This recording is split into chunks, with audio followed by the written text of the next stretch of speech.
Mesdames, Messieurs, bonsoir et bienvenue à cette nouvelle édition de Tête à Tête avec Jean-Emmanuel. En tête à tête, aujourd'hui, nous allons, avec Frédéric Boiron, tenter de passer à travers cette année qui vient de s'écouler et surtout mettre en perspective l'année 2025.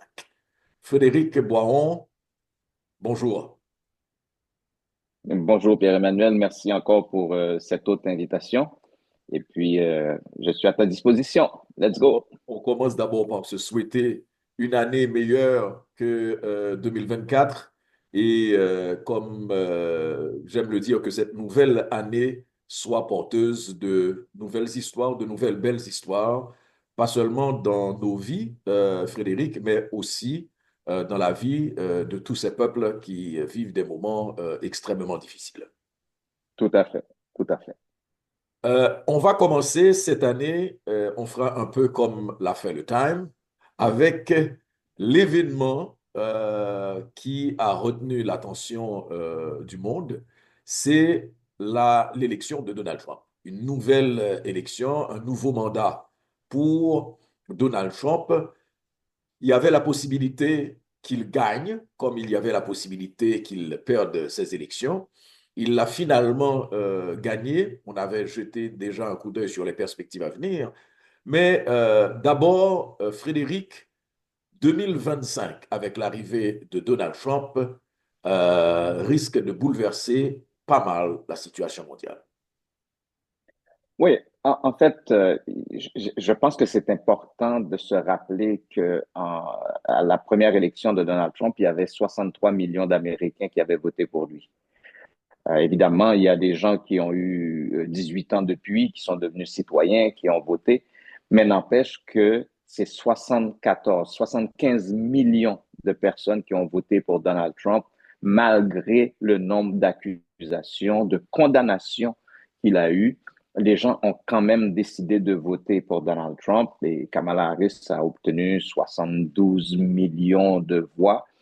C'est quand même énorme en termes de participation, mais il faut le lier aussi au fait de ce personnage.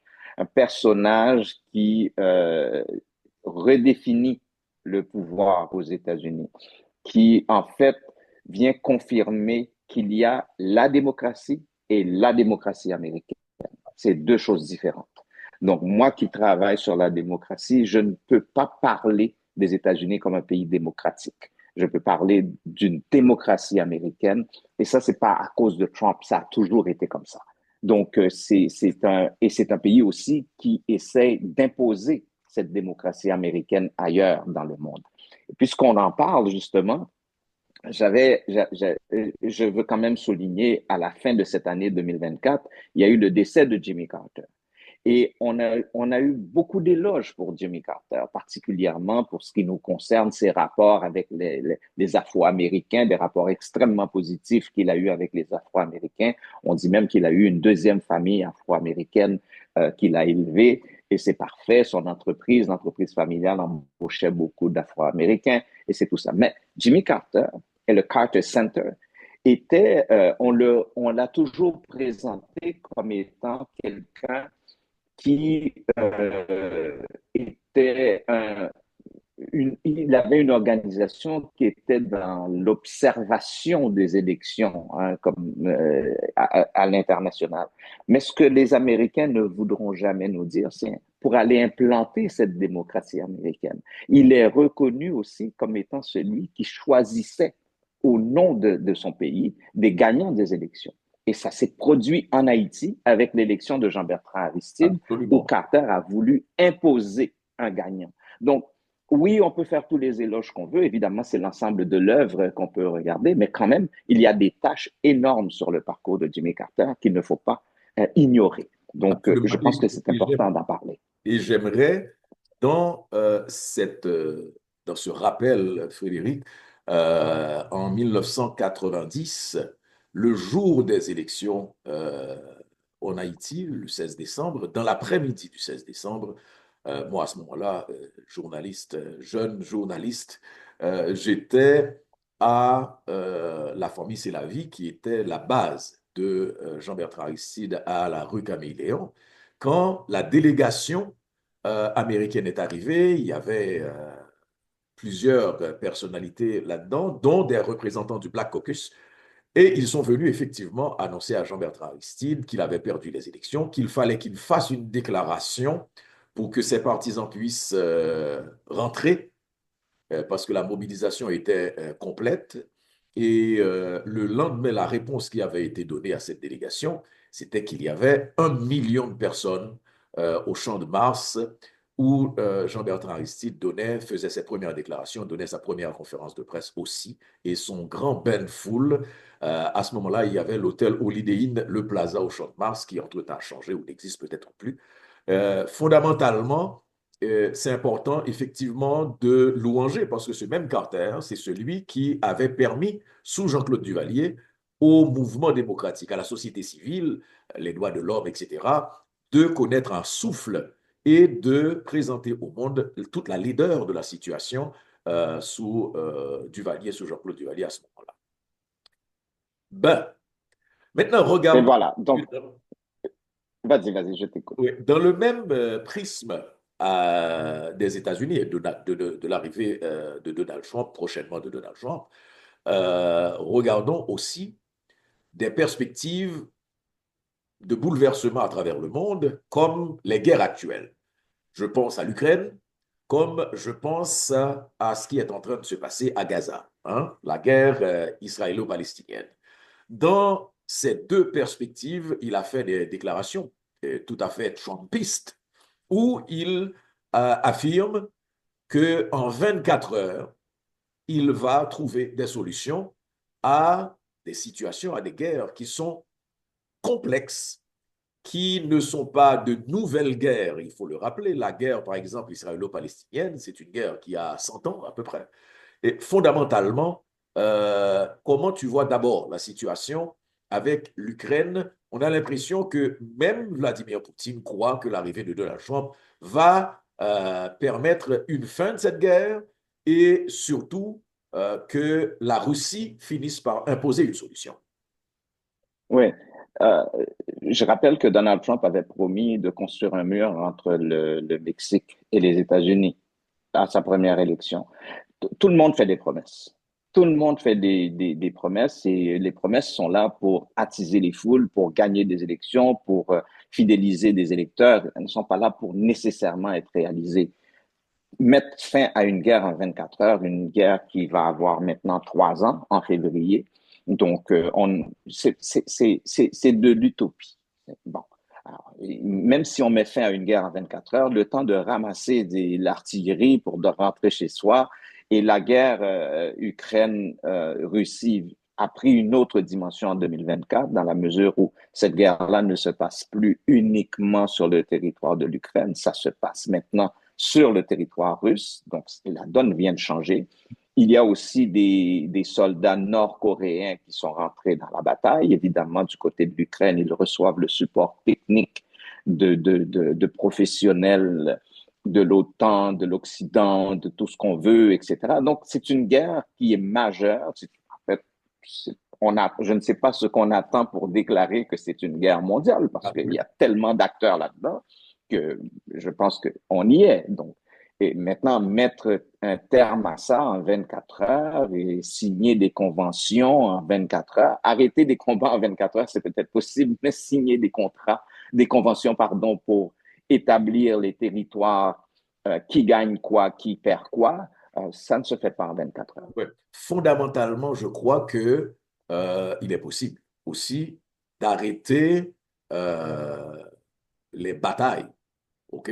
C'est possible, et je le dis en pensant justement pendant que tu rappelais cette possibilité, je le dis en pensant à la manière dont la prise d'otage qui avait fait couler tellement d'encre avait pris fin. Ronald Reagan disait, pour la petite histoire, que les terroristes avaient intérêt à libérer les otages parce que si on le laissait baisser la main après son serment, après avoir prêté serment, c'est une boule de feu qui s'abattrait sur les terroristes et les pays sur l'Iran. les groupes, c'est ça, et les groupes qui le soutenaient. Et à ce moment-là, on sait que c'était des Iraniens. Après, l'histoire nous apprendra qu'il y a eu derrière les rideaux tout un arrangement parce qu'il fallait, on revient à Jimmy Carter, parce qu'il fallait faire tomber Carter et faciliter l'arrivée de Ronald Reagan. Est-ce que c'est plus ou moins ce à quoi on Et peut voilà. assister? Il est possible. Il est possible qu'on arrive à mettre un terme ou en sourdine, ne serait-ce que la guerre en Ukraine. C'est peut-être plus compliqué avec la guerre israélo-palestinienne, mais je pense que c'est possible avec la guerre en Ukraine. Maintenant, oui. Je veux quand même qu'on regarde ce qui se passe à Gaza. Ce qui Uh-huh. se passe à Gaza, c'est que regarde la difficulté qu'on a de faire tenir des trêves. Donc, faire des trêves, ça dure quelques heures et on repart. Raison. Il y a quelque chose, c'est ça, il y a quelque chose qui a retenu mon attention en 2024, c'est le cas Netanyahou. Je veux quand même rappeler que Israël a été accusé de crimes de guerre et de crimes contre l'humanité le 12 juin 2024. D'accord? 12 juin 2024, on a ces accusations-là qui sont posées et tout le monde sait exactement quelle sera la suite de ça. Il y a une suite logique quand ces accusations sont déposées, c'est qu'il y a des individus qui vont être identifiés.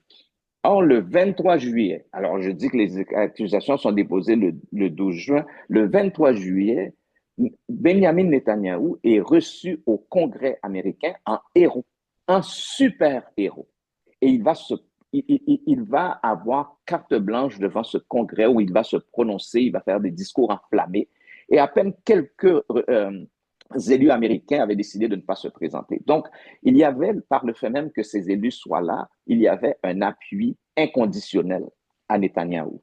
Or, le 21 novembre 2024, toujours, les accusations vont être déposées par la Cour pénale internationale de crimes de guerre et de crimes contre l'humanité contre justement Netanyahou, son ancien ministre des Affaires étrangères et le leader du Hamas, qui va être assassiné enfin, qui va être exécuté par Israël dans la bataille. Donc, mais il reste que Netanyahou, tout le monde savait qu'il serait accusé de crimes de guerre et de crimes contre l'humanité, mais le Congrès américain l'a reçu en super-héros.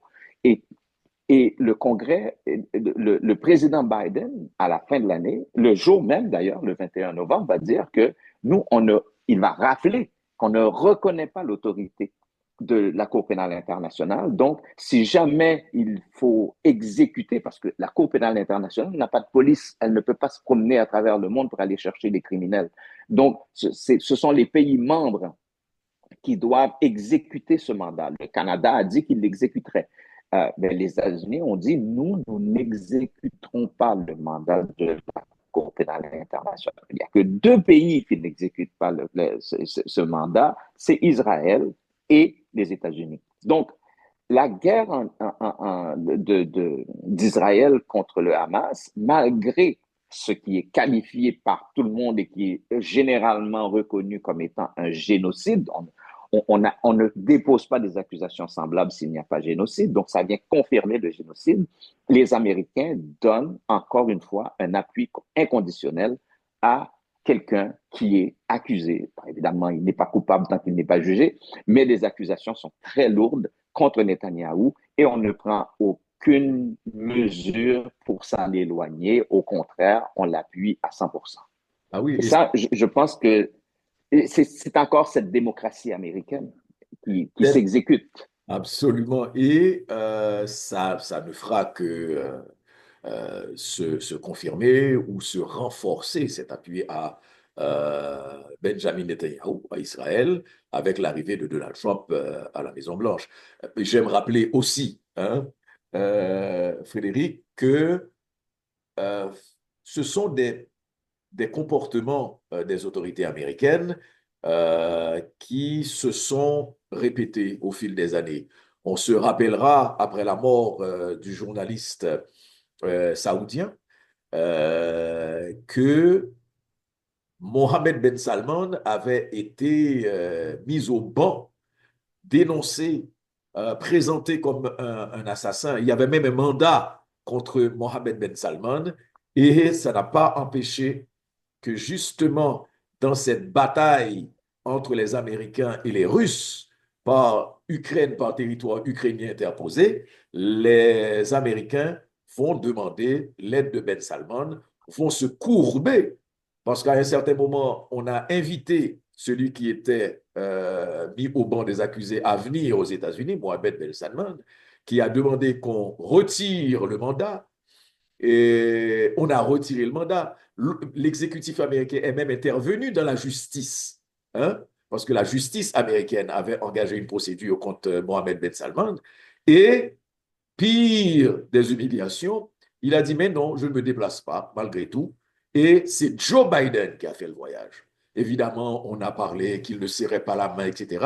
Donc, on connaît cette démocrature, cette espèce Oui, ces discours qui ne concordent jamais avec les actions quand il s'agit d'intérêts américains, parce que c'est eux qui déterminent la marge de la démocratie selon eux. On va laisser Ayman. de côté cette présence, cette omniprésence américaine. De toute façon, on va y revenir dans la situation en Haïti et Oui, ailleurs. Mais, oui, oui, mais j'aimerais quand même souligner, quand oui, tu parles de Mohamed Ben Salman, le prince saoudien, oui, que il y a quelque chose qui s'est passé en 2024, c'est ce qu'on appelle le BRICA. Le BRICA, le BRICA, c'est un regroupement de pays dont le Brésil, la Russie, la la Chine Chine, oui, et du l'Afrique Sud, du Sud, oui, d'accord, qui forment le BRICA. Mais le BRICA s'est élargi en 2024. On a ajouté l'Arabie saoudite, l'Égypte, l'Éthiopie, les Émirats arabes unis et l'Iran. Alors, on voit que le BRICA est en train de devenir beaucoup plus une association de pays où la démocratie reste extrêmement c'est discutable. questionnable. D'accord? Donc, très discutable. Donc, mais par contre, avec ces pays-là qui s'ajoutent dans le groupe, eh Mhm. ben, ils regroupent la moitié de l'humanité. C'est pas rien. Ouais. Ils produisent la moitié du pétrole mondial et le tiers de la création de la richesse sur la planète. C'est quand même extraordinaire comme groupe. Sauf que c'est probablement avec l'Arabie saoudite, l'Iran, la Chine, la Russie, ben, on a comme l'impression qu'on est dans une mouture d'infréquentable. Alors, il faudra surveiller ça en Regardez, 2025, voir qu'est-ce que ça va donner.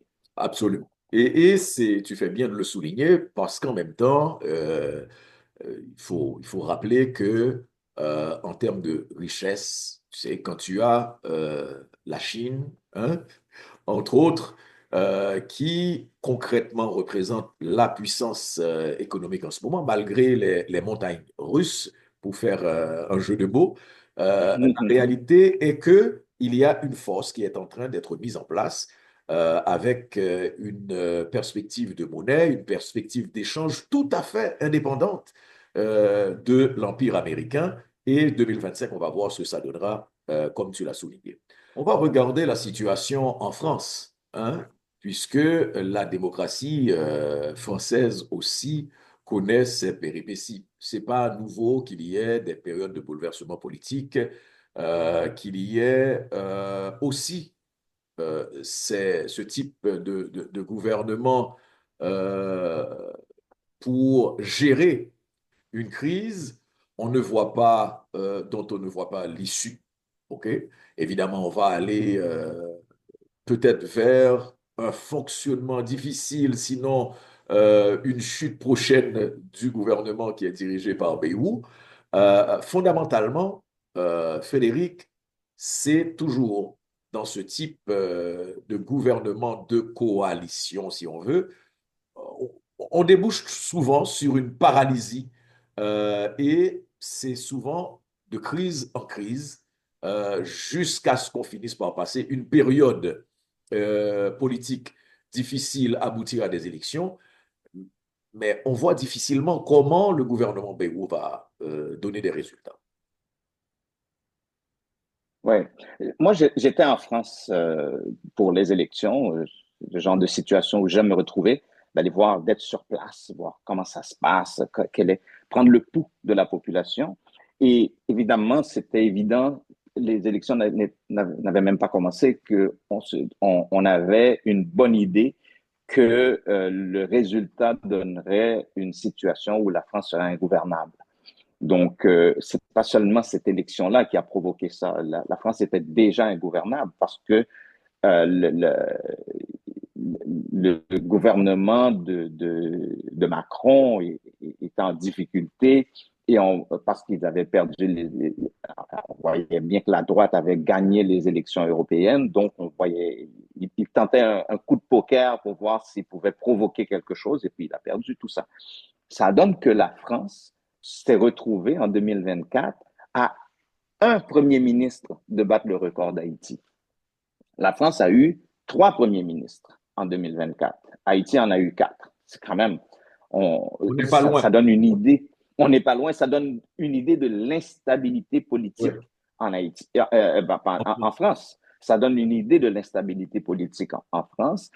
Et, et le temps que ça prend entre, entre le passage du pouvoir entre 2 premiers ministres en France, ça, Haïti n'aurait pas pu se permettre ça parce que bon, c'est un pays stable, un pays qui a un État qui fonctionne, donc il n'y a pas de problème. Mais c'est extrêmement grave ce qui se passe en France en termes de stabilité. On appelle même à la démission du président. Il y a un autre événement en France qui a retenu mon attention et je pense que c'est important qu'on le mentionne. C'est le cas de Nicolas Sarkozy. Alors, Nicolas Sarkozy, ancien président de la France, porte aujourd'hui un bracelet électronique au pied parce qu'il a été condamné à 3 ans, dont 1 an avec le port du bracelet, pour corruption. Donc, et c'est pas fini.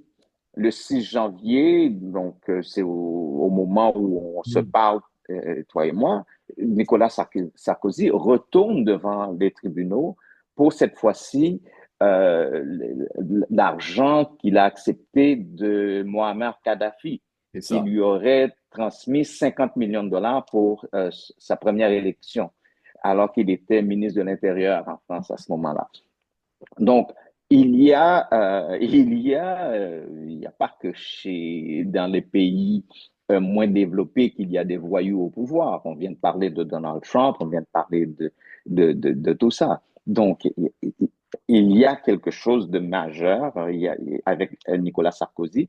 Et puisqu'on parle de Nicolas Sarkozy, j'aimerais rappeler que Nicolas Sarkozy, c'était aussi le président qui avait invité Bachar al-Assad le 14 juillet en France pour les grandes parades de la journée importante qu'est le 14 juillet en France. Donc, et il avait aussi invité Muammar Kadhafi le jour enfin pour discuter de développement et Muammar Kadhafi avait passé 6 jours en France à se promener sur la Seine, à faire du tourisme. Alors, toutes ces personnes que Nicolas Sarkozy, qui étaient les amis de Nicolas Sarkozy, vont devenir des ennemis de Nicolas Sarkozy. Donc, c'est cette façon de faire cette démocratie à géographie variable que je pense qui Et, fait qu'on est un peu sceptique par rapport à ce qui se règle.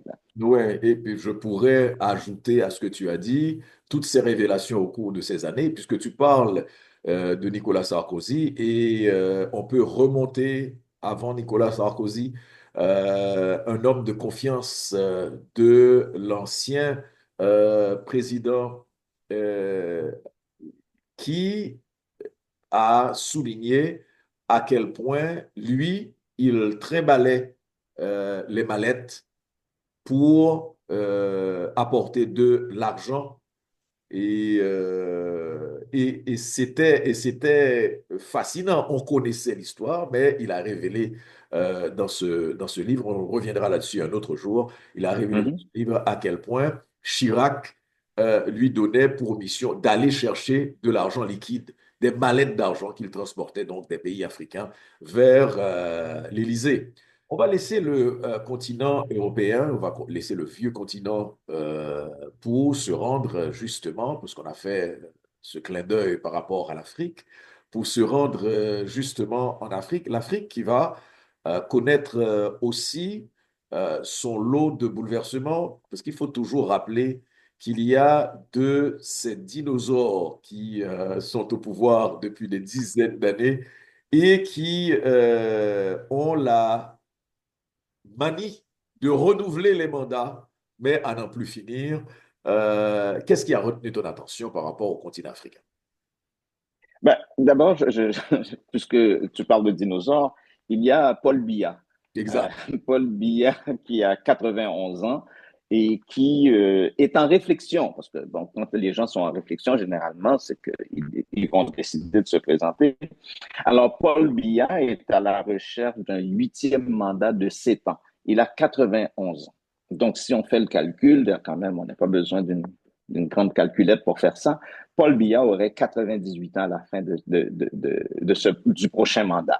Mais Paul Biya est déjà au pouvoir dans son pays depuis 42 ans. Donc, voici un dinosaure, d'accord, qui est là. Une autre élection qui s'en vient aussi, c'est en octobre, c'est en Côte d'Ivoire.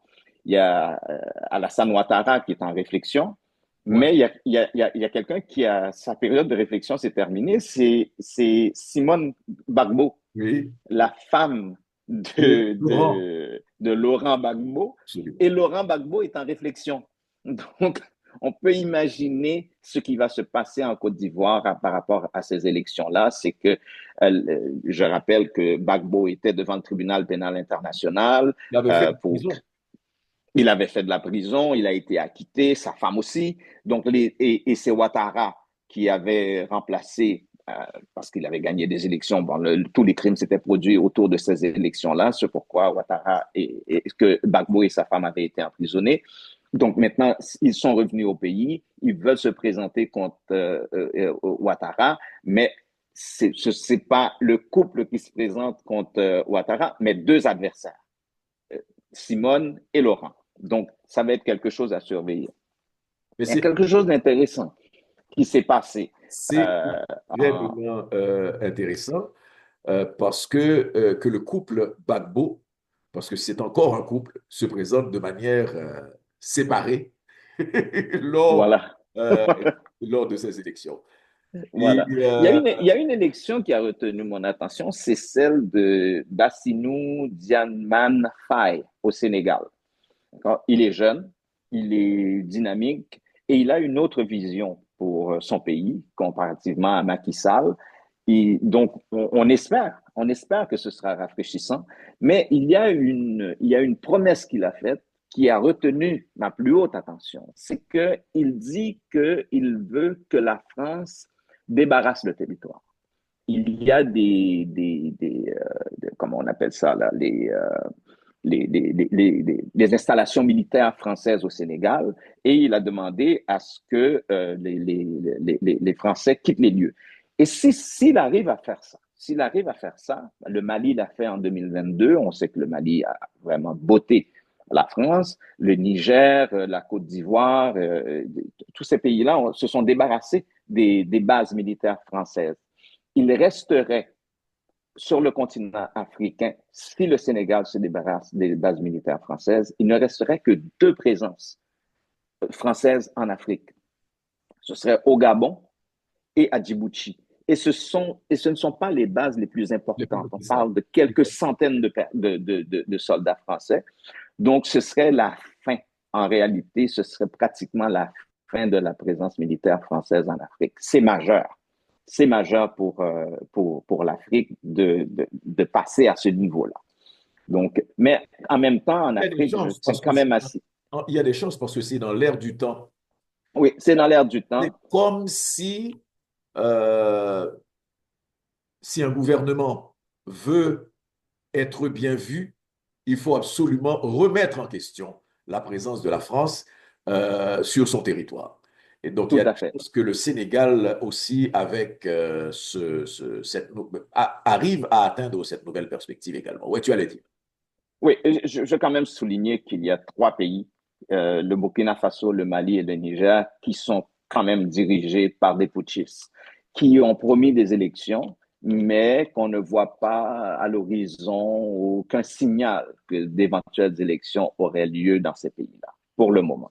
S'il y a une chose qui est sûre, au moins, c'est qu'au Mali et au Burkina, on n'est pas prêt de revenir à un gouvernement civil. Peut-être comme ça arrive que les dirigeants militaires peuvent se transformer en dirigeants civils, mais Mhm. je ne vois pas, en particulier dans ces deux pays, en particulier au Burkina Faso aussi, où on rappelle systématiquement l'héritage de Sankara, je ne vois pas qu'on va livrer, je ne crois pas qu'on va livrer le pouvoir aussi rapidement à des civils, à une classe politique qui ne s'est pas renouvelée non plus.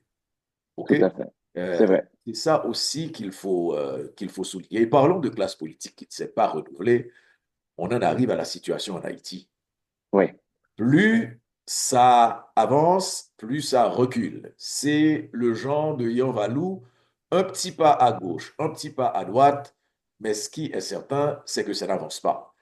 La seule chose qui soit en train d'avancer dans ce pays, c'est l'horreur, avec les chefs de gang qui rivalisent d'horreur. Ce qui ne change pas non plus, ce sont les mensonges de l'international, des promesses non tenues. 2024 a été une fois de plus, euh, comme on dit, une annus horribilis, une année oui, horrible, et 2025 ne se présente pas mieux, frère. oui.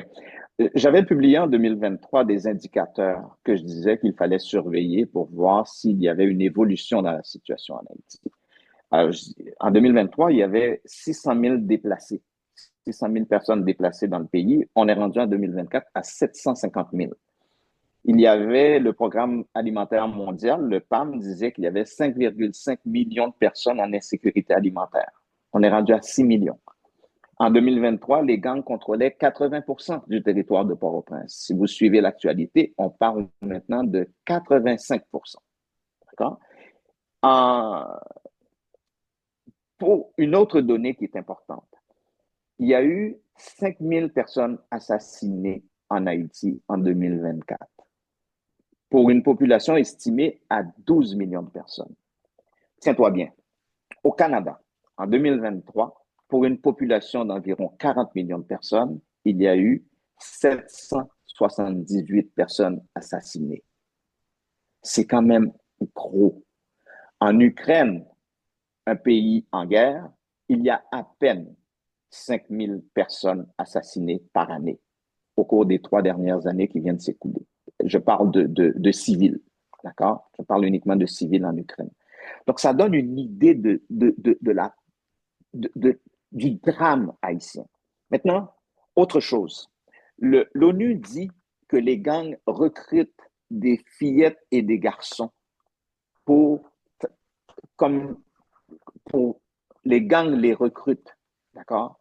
Et l'UNICEF a confirmé cette information-là en disant que 40% des membres des gangs sont des enfants qui sont embauchés comme pour commettre des crimes, à qui on donne des armes. Et il y a même jusqu'à des enfants de 8 ans qui sont embauchés par les gangs comme commissionnaires et faire identifier des gens, etc. Donc, c'est ça le drame du pays. Maintenant, il s'est passé quelque chose le 1er janvier 2025. Juste avant de parler de ce qui s'est passé justement le 1er janvier, on va faire une petite pause et revenir. Alors, on en était, Frédéric, à ce qui s'est passé, une chose qui a retenu de l'attention le 1er janvier 2025. Alors, ce qui a retenu mon attention le 1er janvier 2025, c'est que Jimmy Cherizier a annoncé que le Vivre Ensemble et cette coalition de gangs s'est transformée en parti politique.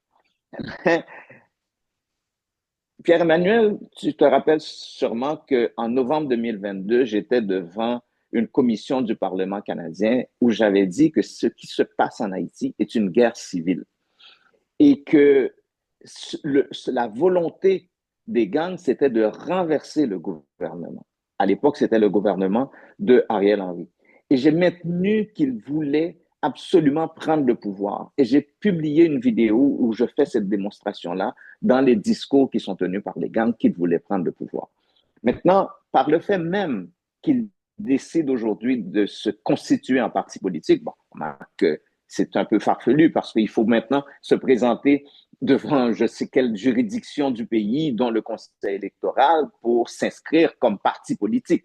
Donc, j'imagine mal qu'en Haïti, on accepte que, enfin, bon, tout est possible dans ce pays, qu'on accepte un groupe de voyous, de bandits, de criminels soit inscrit dans un processus électoral comme parti politique. Bon, j'espère que j'ai raison quand même.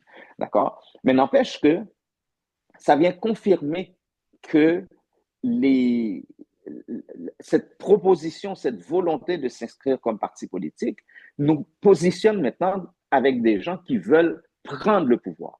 Et quand on veut prendre le pouvoir par les armes, parce qu'ils ont les armes, même quand on veut prendre le pouvoir par des élections, mais avec une force d'intimidation et une force criminelle, ben, on est en guerre civile.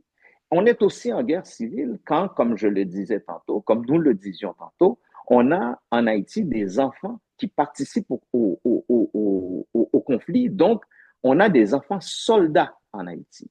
Juste avant Quand de on a... parler de ces enfants soldats, je soulignerai concernant les ambitions politiques de Jimmy Chérizier ou les ambitions politiques qui sont derrière Jimmy Chérizier. Il est apparu en public la première fois, il faut le rappeler, en costume, cravate, costume 3 pièces, cravate, le grand drapeau derrière. Il avait donné une conférence de presse pour annoncer la création d'un parti politique.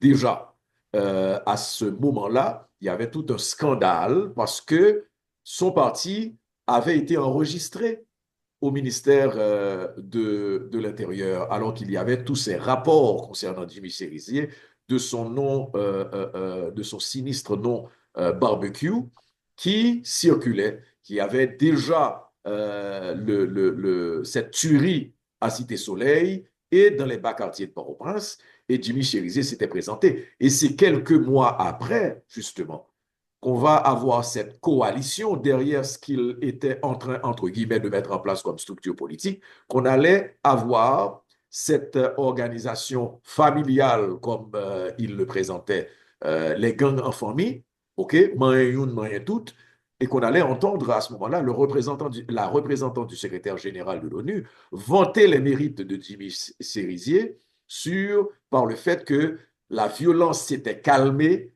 depuis qu'il y avait cette coalition qui avait été mise en place. Bon, Mm-hmm. revenons à la réalité des enfants soldats dont tu parlais. Ah ben oui, parce que ça devient majeur, parce que quand on a des enfants soldats, on l'a vu au Libéria, etc., donc ce sont des enfants qui vont devenir des adultes qui ont vécu de cette violence-là, qui ont vécu de la criminalité. Donc, l'avenir du pays va être impacté par le fait que des enfants qui devraient normalement être à l'école, j'ai parlé d'enfants de 8 ans, hein, donc de garçons et de fillettes de 8 ans, qui participent avec les gangs, qui travaillent pour les gangs et qui sont armés par les gangs. 40% des membres des gangs sont des enfants. C'est l'UNICEF qui le dit, il faut le rappeler. Donc, on a dans l'avenir du pays des enfants qui vont devenir des adultes qui ont vécu de la violence, qui ont vécu de meurtres, d'assassinats, de vols, de viols. Euh, et le pays devra se préparer à mettre en place un système pour les réintégrer. Et ça, on est loin du compte. On est loin du compte. Et pour moi, c'est le grand drame qui attend Haïti.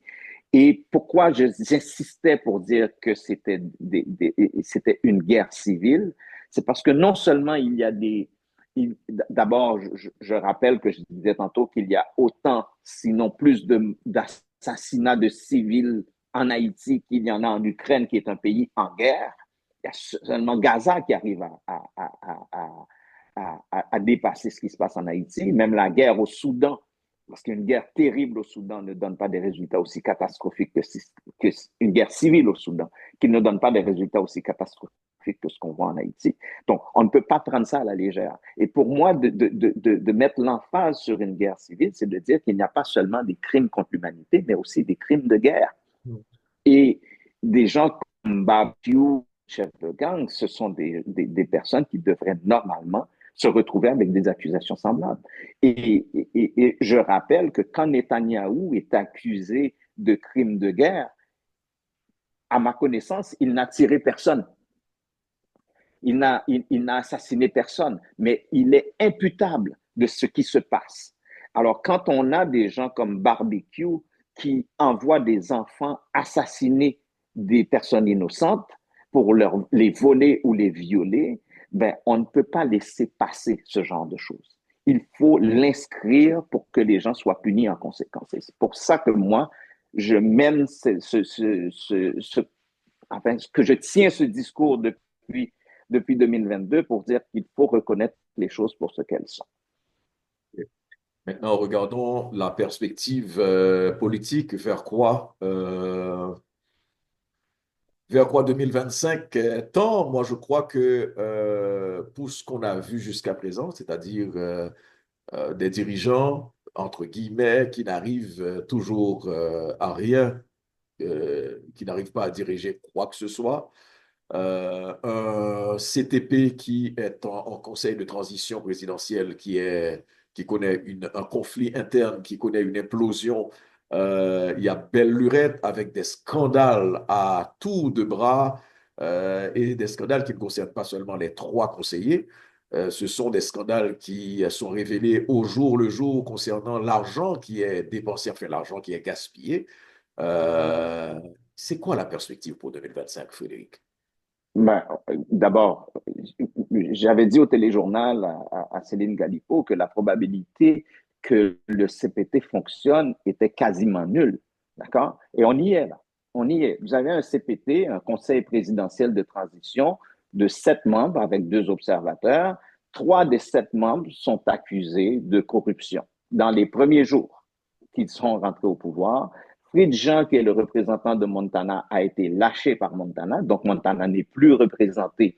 La coalition Montana n'est plus représentée au CPT. Et donc, on s'en va nulle part avec ça. Je tiens à rappeler, Pierre-Emmanuel, que pour Haïti, il me semble qu'on n'en parle pas suffisamment, mais cette entente qui a mis en place ce conseil présidentiel dit aussi 2 choses qui doivent se passer en 2025. Une révision de la Constitution et des élections en novembre 2025 pour remettre le pouvoir le 7 février 2026. Or, l'état de la situation du pays, l'état d'insécurité du pays, aéroports fermés, aéroports ouverts, refermés, etc., et toutes les données que je viens de dire, c'est-à-dire que quand vous avez 750 000 personnes qui sont sans adresse, vous ne pouvez pas avoir une élection qui soit crédible. Donc, quand vous avez 85% de la capitale où il y a une forte concentration de la population, où il y a insécurité, vous ne pouvez pas avoir des élections équitables. Quand vous devez reviser une constitution, il faut minimalement consulter l'électorat. Vous ne pouvez pas le faire dans les conditions qu'on a énoncées. On s'en va vers un échec qui était déjà annoncé. Et c'est là où, justement, dans des situations comme celle-là, que des Jimmy Carter interviennent généralement pour choisir pour nous, pour les Haïtiens, pour choisir pour eux les gagnants des élections comme ils ont l'habitude de le faire. Donc, toutes les conditions sont réunies pour que les prochains gagnants, parce qu'il n'y a aucun élu dans le pays, ça aussi, il faut le rappeler, il n'y a aucun Absolument. élu dans le pays. Donc, donc, toutes les conditions sont réunies pour que l'international choisisse les gagnants. Donc, cette classe politique haïtienne, composée d'hommes, de vieux hommes, hein, il n'y a pratiquement pas de femmes en politique en Haïti, il n'y a pas de jeunes, on les fait taire, on ne leur donne pas une place. Donc, ils sont confortables dans cette situation catastrophique. Ils n'ont pas cette préoccupation pour le mieux-être des autres. Ce sont des gens que je dis, ce sont des court-termistes, ce sont des gens qui pensent à court terme, à petite durée, qui ne voient pas plus loin que le bout de leur nez ou leurs intérêts personnels. Donc, tant qu'on n'a pas changé cette classe politique en Haïti, ben on est dans cette situation. J'ai répondu à cette question à plusieurs reprises à la fin de l'année dans des bilans qui ont été faits dans différents médias auxquels j'ai été invité. Il n'y a aucune lumière au bout du tunnel pour Haïti en 2025. Il faut maintenant travailler pour qu'il y ait quelque chose qui se passe en 2026. Mais en 2025, il n'y a absolument rien de positif qu'on peut dire qui va se produire dans ce pays. Bon, comme une année, c'est 100 ans également en politique, est-ce qu'il peut se produire un miracle? On a tellement eu de miracles haïtiens. Ça se pourrait qu'il y ait au moins un dénouement. Des élections, non, mais qu'il y ait au moins une perspective de dénouement. On le souhaite parce qu'on sait aussi qu'il y a des acteurs clés qui ne sont pas des nationaux. Et c'est là où on parle d'immobilisme de l'international. On sait que si l'international veut que ça bouge, et la communauté internationale concernant Haïti, c'est la communauté internationale américaine. Si on veut que ça Oui. bouge, on sait qu'il y a des boutons très précis qui peuvent être pressés pour trouver une solution à la situation. Et en parlant de situation difficile, il y a encore cette chose qui m'a fait rire. Le pays a connu des recettes records du point de vue économique. Pourtant, on est toujours en croissance négative. C'est symptomatique de l'utilisation de l'argent, ok, qui est prélevé, que l'argent n'est pas utilisé à bon escient comme cela se devrait. Et sous-entendez, mesdames et messieurs, que la machine de la corruption continue à fonctionner à tour de bras. Mm-hmm. Frédéric Boiron, Euh, oui, En fait, avant de conclure là-dessus, c'est la sixième année consécutive. croissance C'est négative. l'économiste Edzer Emile qui m'a donné l'information que c'est la sixième année consécutive que Haïti est le PIB est négatif. La croissance du PIB est négative depuis 6 ans et cette sixième année est le taux le plus élevé, si on veut. Donc, la situation s'aggrave. Donc, quand on regarde la situation en Haïti, quand je dis qu'il n'y a rien à l'horizon pour 2025, cette donnée-là aussi vient confirmer ça. Absolument. On va regarder en rafale, puisque ma commande a été lourde, mais comme on le sait, on essaye de compresser le plus possible. Si on veut avoir une vue très large, je pourrais, entre autres choses, parler de la situation au Canada, en particulier au sein du Parti libéral. C'est une fin d'année extrêmement difficile pour le Premier ministre Justin Trudeau. On sait que des dénouements peuvent se produire à n'importe quel moment, mais restons sur 2024. Moi, j'ai trouvé le bilan extrêmement sévère pour Justin Trudeau. Entre nous, est-ce qu'il y a eu des couacs? Il y a eu des couacs concernant Justin Trudeau dans différents domaines. Mais on a tendance aussi à oublier qu'il y a eu des acquis par rapport à la gestion Trudeau. Je ne parle pas d'Haïti. Je te vois sourire. Je parle du Canada et cette manière de gérer la crise de la Covid et autre chose. Nous avons quand même connu un renforcement de la classe moyenne. Il y a eu des signaux envoyés par Justin Trudeau qui n'est pas seulement un Premier ministre euh, qui a fait des bêtises. Il a aussi réalisé des choses intéressantes.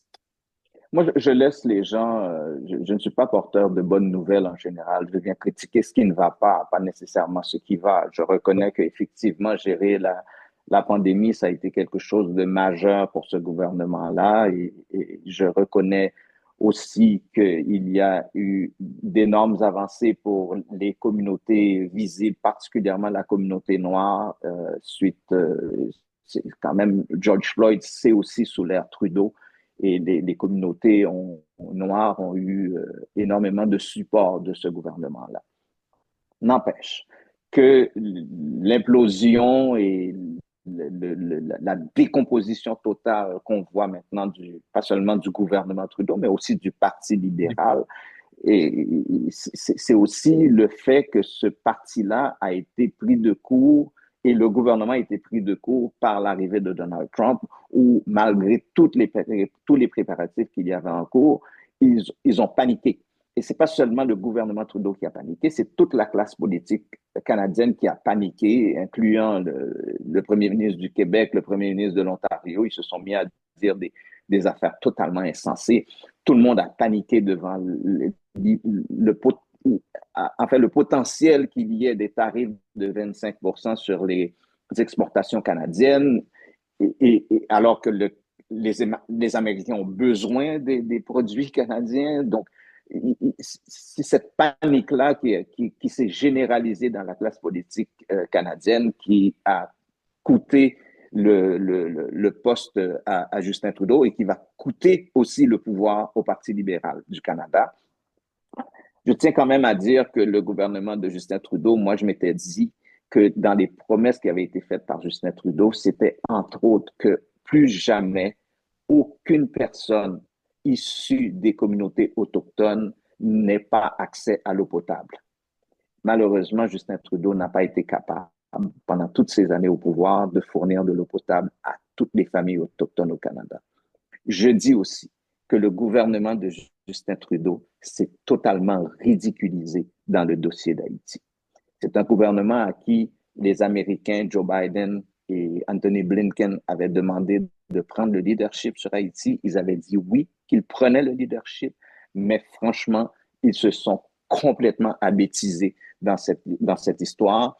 Le Canada a dépensé 83 millions de dollars pour former des policiers de la Caraïbe qui devaient intervenir en Haïti. Il n'y a aucun policier, après 83 milliards de dollars de gaspillés par le gouvernement Trudeau, il n'y a aucun policier de la Caraïbe qui est rentré en Haïti jusqu'à ce jour.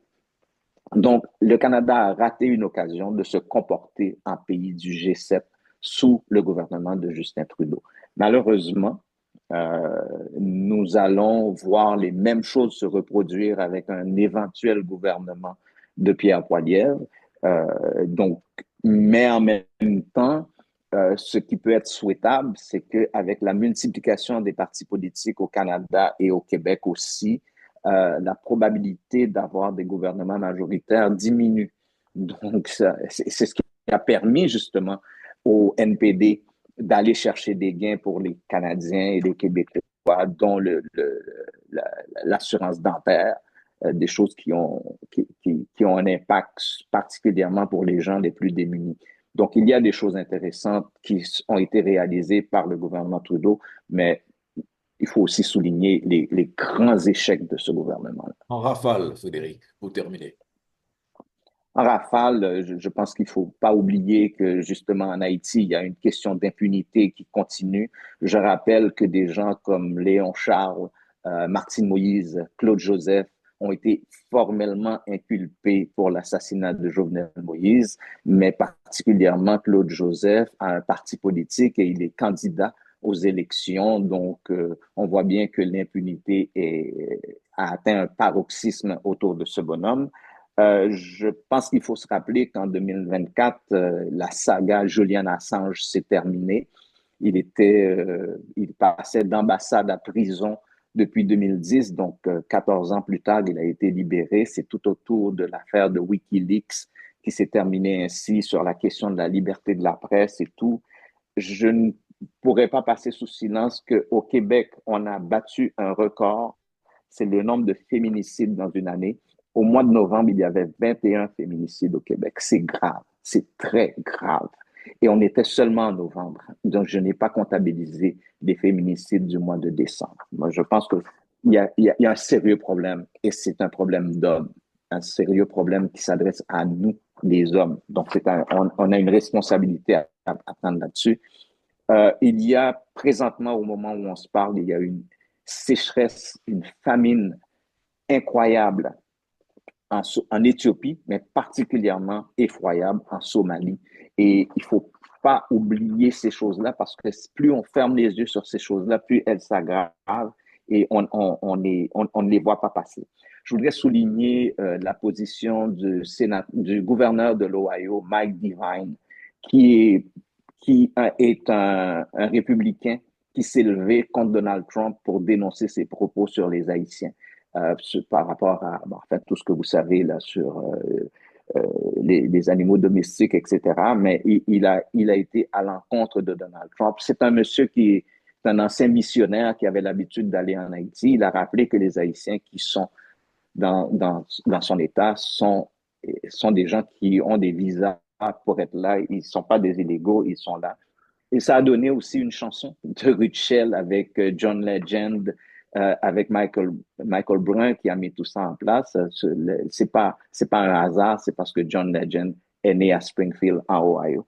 Euh, je rappelle aussi que le président du Honduras, l'ancien président du Honduras, M. Hernandez, a été arrêté pour trafic de cocaïne. Je crois que ça s'est passé au mois de mars 2024. Il a été arrêté pour trafic de cocaïne. Il a écopé de 45 ans de prison pour trafic de cocaïne. Ça, c'est pour faire un rappel que Michel Martelly est aussi sanctionné par les Américains pour exactement les mêmes crimes commis par l'ancien président du Honduras, Hernandez, Juan Manuel Hernandez. Donc, s'il y a impunité en Haïti avec Claude Joseph, il y a peut-être impunité aussi aux États-Unis par rapport à Michel Martelly. Il faut regarder ça. Je voudrais, en terminant, dire que l'année 2025, à mon avis, sera l'année de toutes les déportations. Euh, c'est pas seulement pour les Haïtiens. On le voit en Europe, on le voit en Grande-Bretagne. Il y a eu, en 2024, il y a eu le Rwanda Deal où la Grande-Bretagne a signé un contrat avec le Rwanda pour transférer les demandeurs d'asile au Rwanda. Ça s'est déjà fait en 2018 avec Israël qui avait fait exactement la même chose avec le Rwanda pour transférer des demandeurs d'asile dans un pays qu'ils ne connaissent pas, dans un pays qui n'a aucun rapport avec leurs aspirations. Euh, Haïti, juste à côté, en République dominicaine, il faut dire que Louis Abinader a été élu sur la base de cette promesse de construire un mur entre Haïti et la République dominicaine et cette promesse de transférer, de déporter 10 000 Haïtiens par semaine. Euh, euh, et au mois de novembre, il a été publié par Haïti Liberté que la République dominicaine avait déjà déporté 276 000 Haïtiens. Donc, À raison et de 2000 Haïtiens par jour ouvrable. exact. Donc, c'est quand même énorme comme chose. Il faut aussi dire que Donald Trump aura la partie facile. Je disais tantôt que les politiciens font des promesses et ne les respectent pas, mais celle-là, il va être capable de la respecter en partie parce que déporter les Haïtiens, c'est la chose la plus facile à faire. Oui. Les Haïtiens qui sont aux États-Unis. À grande échelle, peut-être ce sera un peu plus difficile avec les impacts économiques que ça pourrait avoir, que ça aurait. Mais les Haïtiens, comme on dit souvent, c'est piti misangador, certainement, on va Exact. voir des déportations à n'en plus finir. Oui, parce que les Haïtiens, il y a deux catégories d'immigrants haïtiens aux États-Unis qui sont ciblés. C'est ceux qui sont sur le programme Biden. Le Et programme Biden, le programme humanitaire, c'est un visa de 2 ans. c'est ça. Après 2 ans, une fois que le visa est terminé, Donald Trump est libre de les retourner. Et ceux qui sont sur le Temporary Protection Status, le TPS. Le TPS a été implanté après le tremblement de terre en 2010. Alors, 15 ans plus tard, la démonstration qu'il faut faire par l'équipe de Trump, c'est que Haïti Haïti est un pays sécuritaire. C'est tout ce qu'on a juste à dire ça. Et c'est ce qui s'est passé en Grande-Bretagne, c'est qu'ils ont tout simplement déclaré que le Rwanda est un pays sécuritaire. C'est tout. La Cour supérieure avait dit, mais la Cour suprême avait dit, vous ne pouvez pas envoyer des gens au Rwanda parce que il faut faire la démonstration que le Rwanda est un pays sécuritaire. Ben, ils ont passé un bill pour dire que le Rwanda est sécuritaire. C'est tout.